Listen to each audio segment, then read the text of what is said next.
Hello, my dotlings. I know usually I edit these and it's very nice, but apparently we're going a little old school that I'm sure nobody here remembers because I think I had maybe 10 subscribers. Some of those are dead. Wow. Yeah. Whew. So, yeah, we're starting off with a bang here, folks. So I'm working through a blockage on content creation, so I'm kind of just pushing this out to get a video out so that I can start actually putting out the videos that I like to put out. I've got one that is on cleansing that keeps getting stalled, and see, this is how working through a blockage works. You know, so all my electronics start going off, but I'm not going to stop. We're just going to keep going. We're going to keep going. Maybe I should put it on Do Not Disturb, but it's too late now. I'm already very disturbed. So, what I think you should know before booking an appointment with me. I know we just did like a top 10 questions I get asked, but these are things that I think you should know. First off, come with an open heart and an open mind. Like, here's the thing. The way that I read, and some people read differently, but the way I read, it's kind of like the wizened grandmother of psychology. You pay me to tell you stuff about you that you don't want to think about. That's why I got this soft paper towels. I'm not going to rub them on my face because that would be weird. This isn't weird. It's fine. It's fine. But that's why I got the good paper towels. Bounty. Anyway, so just be prepared to work through your own blockages in my office. Because that's just part of it. And there is absolutely, like, there's no shame in that. Honestly, it's everybody who comes in here is usually dealing with something. Some people come in just because they're like, ooh, it's a psychic, that's neat. And they don't know what to expect. But a lot of people do come in here understanding that I'm here to help people work through spiritual blockages. That's kind of what the gig is. And, so just be prepared for that. It's okay. You know, we all got shit to work through. And I'm here to help you.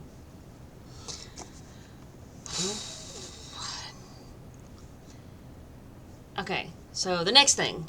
I'm not going to bother numbering these because the numbers are off on my outline. Because I started with number 1 as being the intro. And so number 1 is actually written out as number 2. And now I'm on number 3, but it's actually number 2. And my brain can't handle that right now. So we're not doing numbers. My services.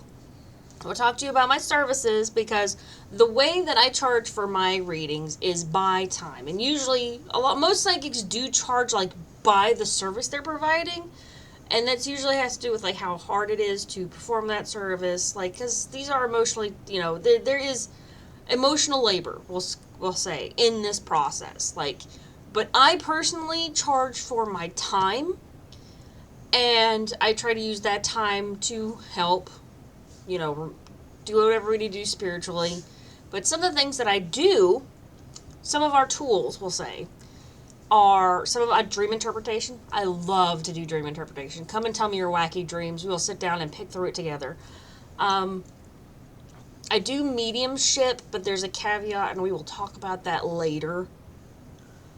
I do cleansings, like in office. They're not very deep cleansings. Well, they can be pretty deep. I don't know. It's kind of hard to measure that on a level because quick does not always mean shallow when it comes to spiritual cleansing. Sometimes it doesn't take that long to get very deeply cleansed. And sometimes we can do this for an hour and not get anywhere. But I do try to give people their, you know, their money's worth. I also do like classes, which are like, I charge differently for. I'm going to put that service on my website. That's DOTTIE, If you like that, you can subscribe. Don't forget to subscribe, please. I need all the help I can get. Where am I at? Earth, most of the time. Dream interpretation. Of course, a variety of types of divination. I'm actually trying to learn the runes right now.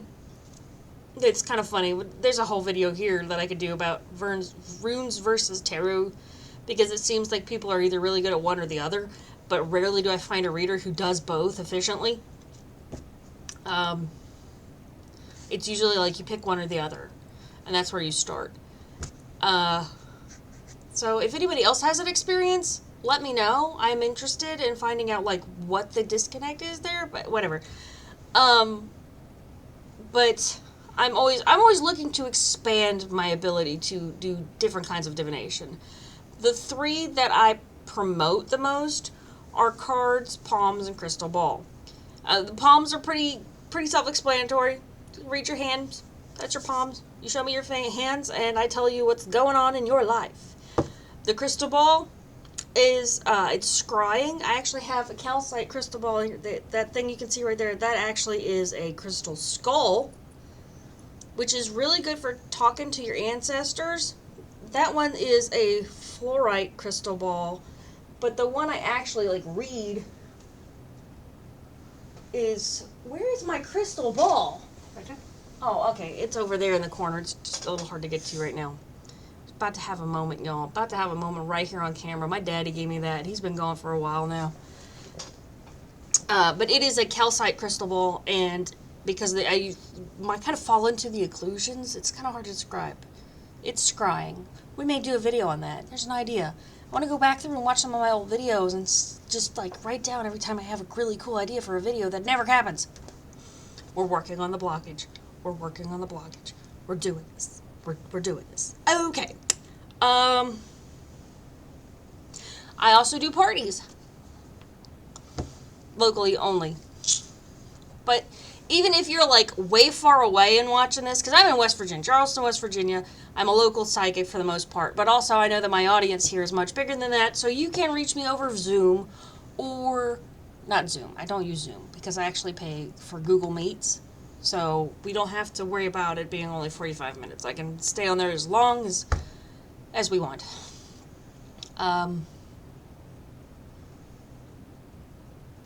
So those are my services. Long and rambly. I'm trying to do this without cutting it because, like, I have tried to get this video done for a while now.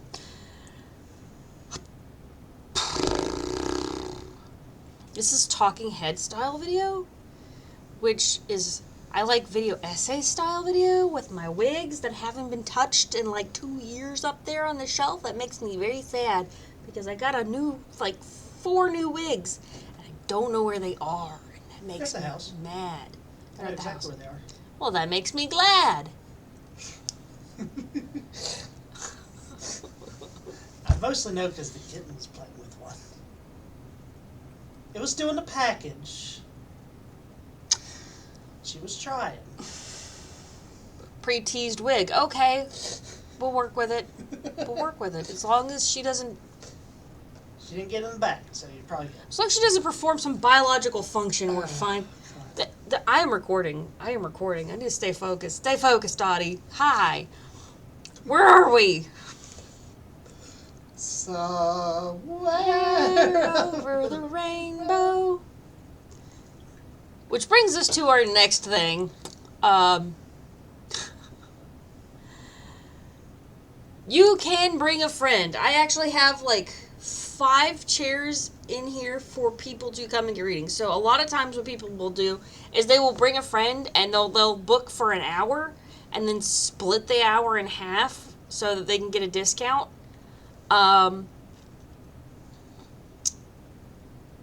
Same with like, I mean, if you do this over Google Meet, then I mean, you can have as many people as you want to in the background hearing your reading. But just remember what I said at the beginning, that this is kind of a deeply emotional process. So sometimes, I mean, you're paying me to tell you about your life. If you don't want your friend to know that, maybe don't include them. I kind of tend to look at this as like, as you would maybe a doctor's visit or something of that nature. It's entirely up to you. who you want in the room. Within reason. If you bring 6 people in here, 7 people, I can only accommodate, like, I've got chairs for 5 butts. If they don't mind standing, they can stand. I don't care. That wouldn't be the weirdest thing that happened. I think the weirdest thing that happened was the group of teenage boys who came in. They had something going on. They're not watching this video. Okay, where was I? So yeah, you can bring a friend. Bring a friend. So I briefly touched on this earlier. Mediumship.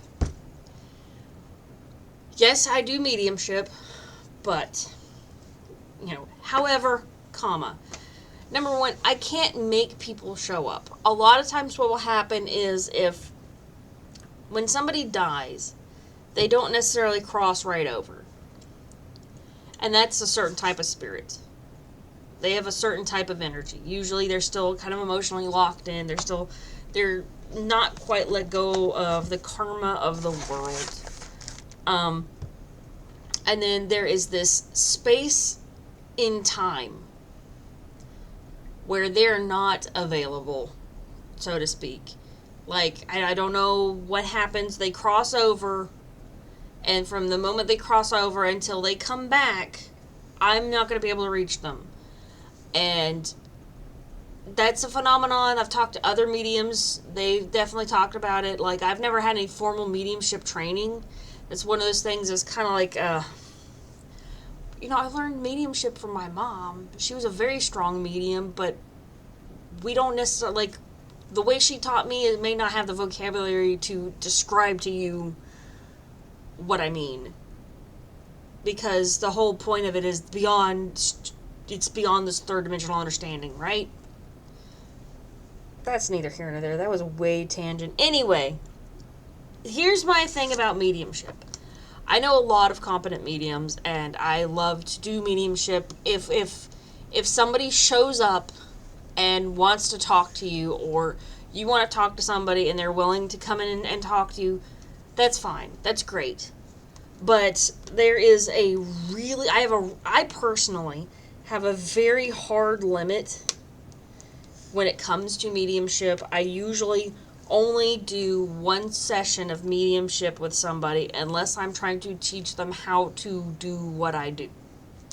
Like, if you want to do training, that's different.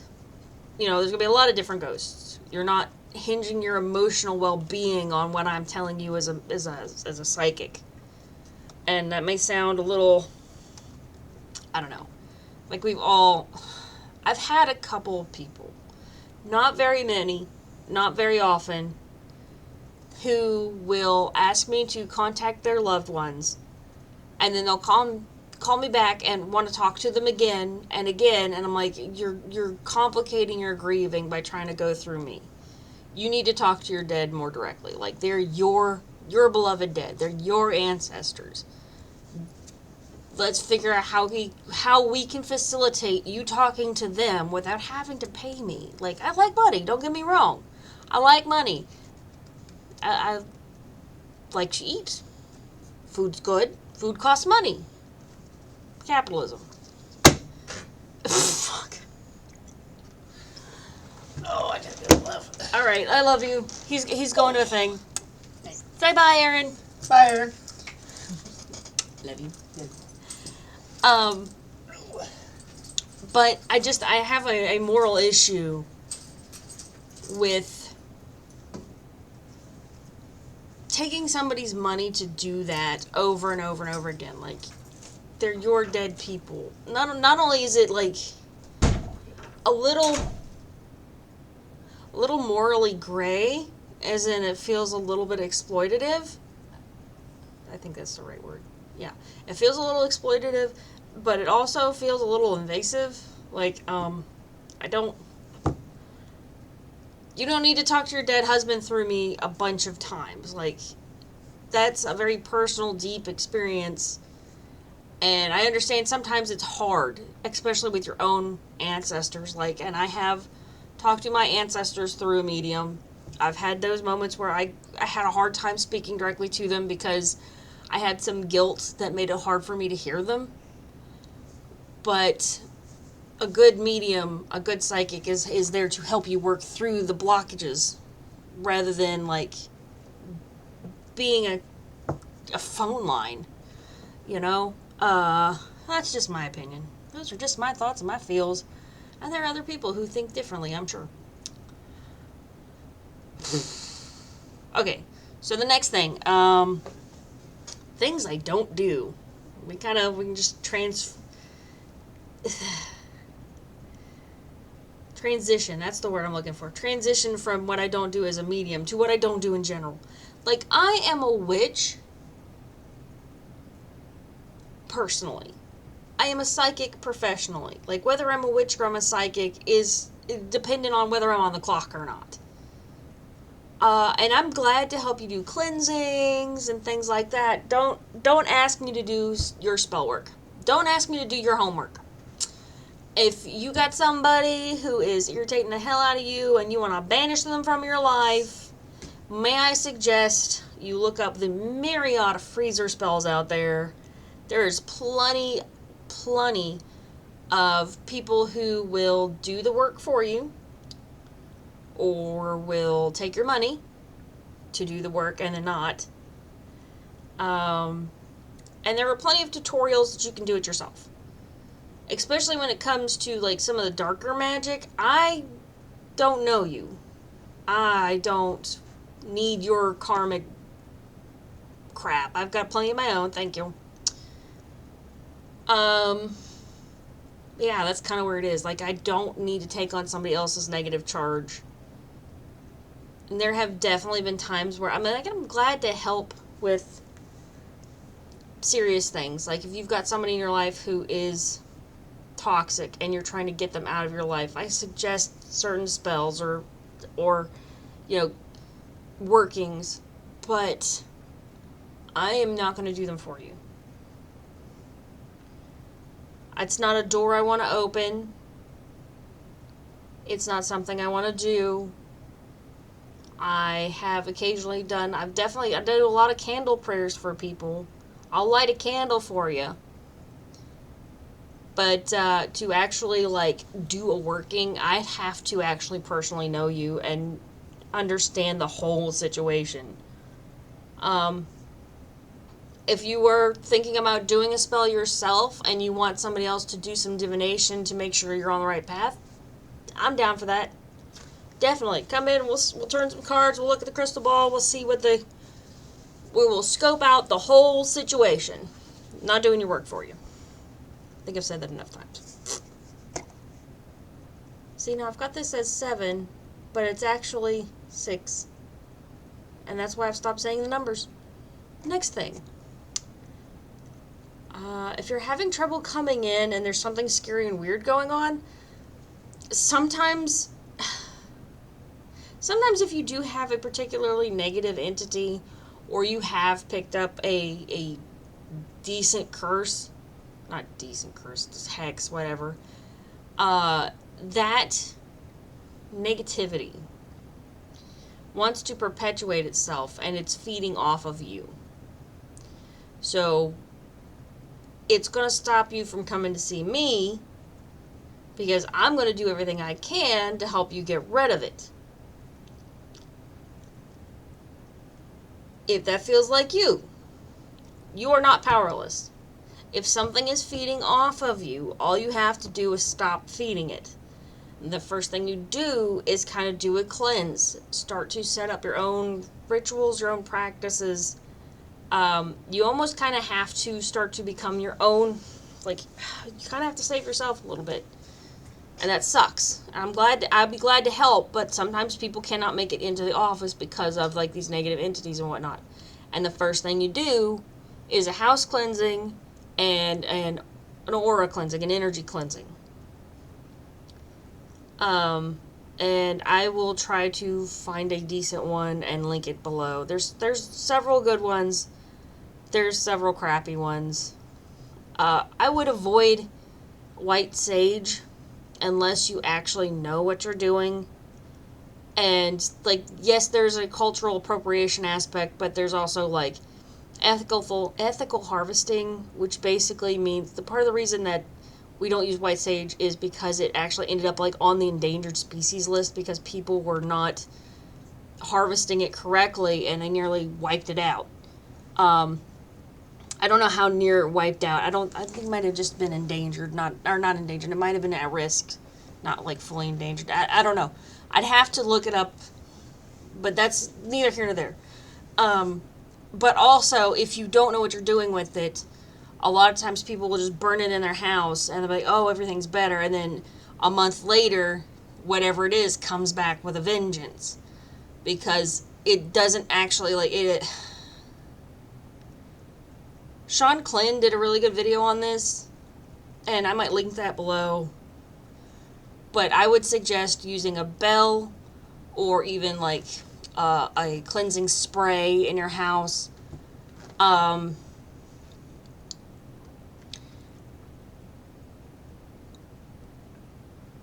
So, yeah. There are a lot of good ways to cleanse your energy. Especially, like, one of my favorite meditations is actually when you're in the shower, in the bath, feel the water go through you and wash off the dirt. Like, wash off the negativity. And oftentimes, that's enough to kind of, like, that may not get rid of it. That usually doesn't just fully get rid of it. But that will get you to a place where you can actually come to me and we can talk you through some other things you can do, like warding, and starting. You almost have to kind of figure out some sort of, like, regular thing you can do to kind of break up that kind of energy, because it usually does take more than one go. But there's that. You can get started on your own, and you can come in, and because nothing I teach you is anything that you can't necessarily just find on the internet nowadays. It's just that I have a lot more practice. I have done this professionally now for quite a while, so I do know kind of what I'm doing. But we'll get through this. You know, we can get you through this. Just go ahead and get started, especially if you, like, make an appointment and things keep happening that disrupt that appointment. I've had that a few times. People make an appointment, and then they have to cancel an appointment, and then they never hear from them again. And part of that is because they've probably got some sort of attachment that did get to them, and that's sad, and there's nothing I can do about it because I can't make people come into the office.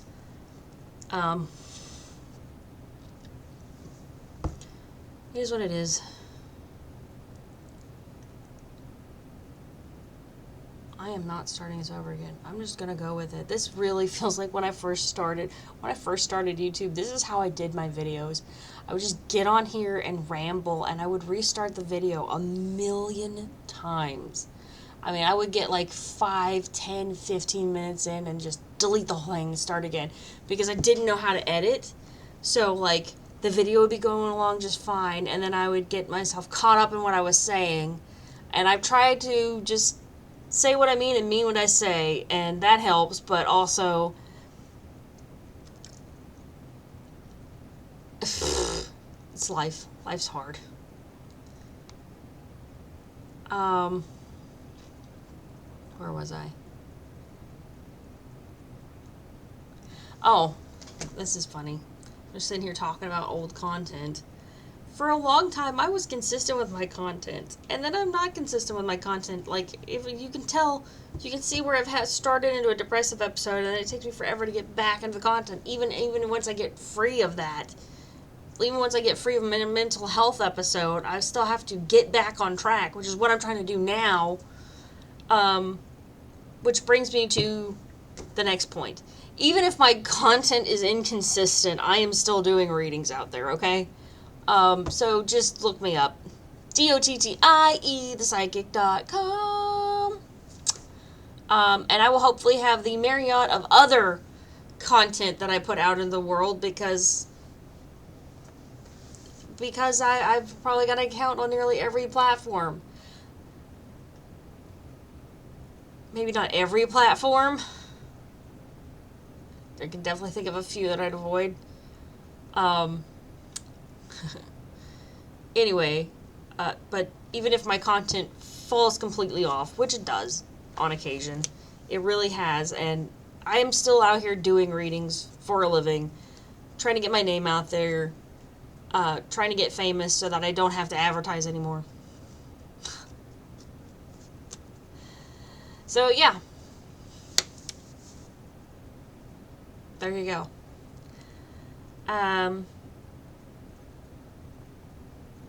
What did I write down here? My next point is, how do most appointments go? Okay. So most appointments, what people do, they'll book online. They'll book through my website. Most of the time, they book through my website. My number is kind of out there, so sometimes I'll have people call, and someday when I get big and famous, that number is not going to work anymore. But that's a long ways down the road. So right now, my number is out there. That's probably still going to work. I'll probably have to figure something different out. Yeah.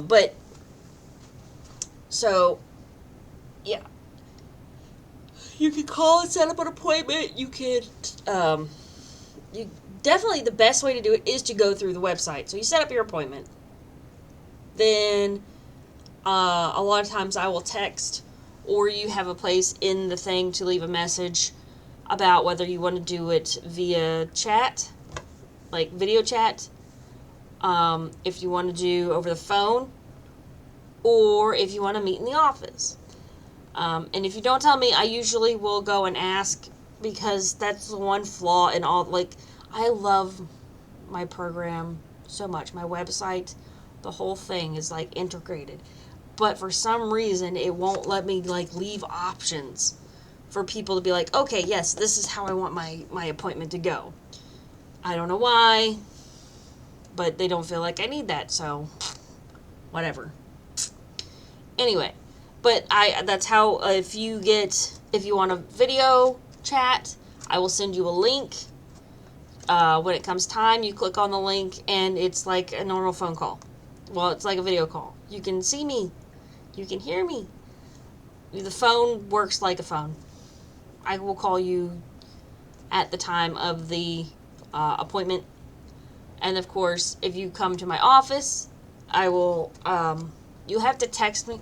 If you come to my office after 5 p.m. on a weekday, or on a weekend, which I don't usually open up on weekend hours, then I have to let you into the building, because the lady who works the front desk isn't there.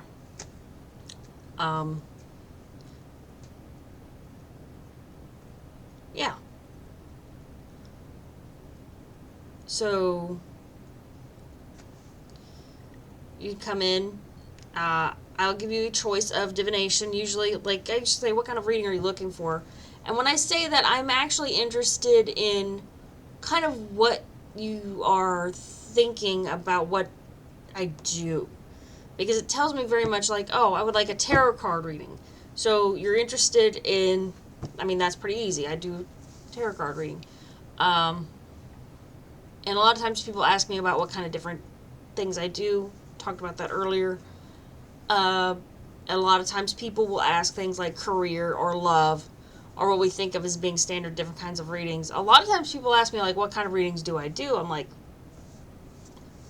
and then I just tell them about the different types of readings I do, like the crystal ball, the palms, the cards. But it kind of does tell me where you are, what you think you're going to get out of it. So, and then I do the reading, and we can kind of talk about whatever comes up in the conversation. Like I said, I brought the soft paper towels. And that's kind of what happens. I usually try to do the reading before people tell me their whole life story. I try to do the reading, and then we talk. But sometimes people just need to talk, and that's fine. Like, I definitely have people who are like, I don't really want a reading, I just need somebody to talk to, and I'm kind of here for that too.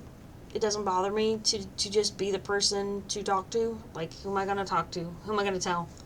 I often don't remember, and this is something other psychics have reported too. I've talked to them, and they're like, often if you do regular readings, you lose the information about the time it comes, the information goes through you. It doesn't really stop anywhere on the way, so you don't really retain anything about a reading.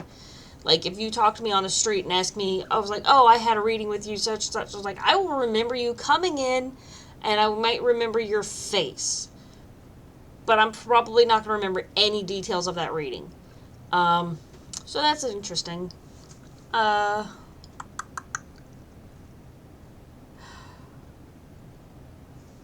put down here.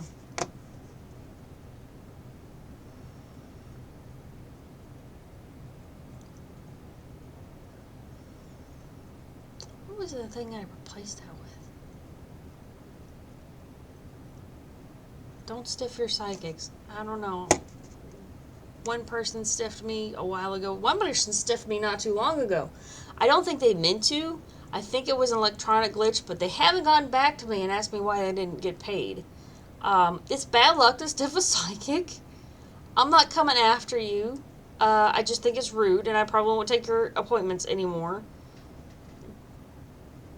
But that seems like bad luck. Just saying. Okay, so let's wrap this up. We're 30 minutes in.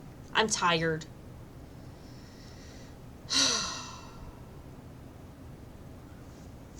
You can find me at dottieThepsychic.com. Please like, share, and subscribe. I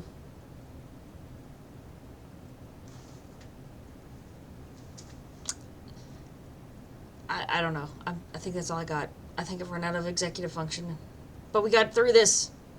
I am exhausted. I must have been working through a blockage because I am exhausted. We may talk about that process. Yeah.